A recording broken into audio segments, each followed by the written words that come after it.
guys, dito makikita mo yung kung sino talaga yung may disiplina at walang disiplina.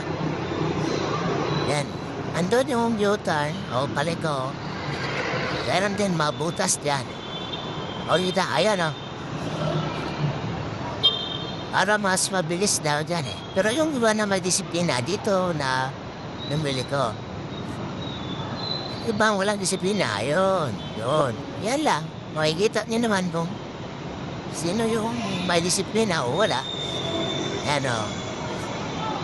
Pero yung iba dito namili ko sa tamang U-turn, tamang likuan. Iba doon. So, anong opinion nyo dito guys? Ayan, isa ba? Di ba?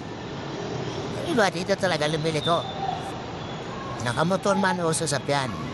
Yung may disiplina, dyan lumili ko. Yung wala doon.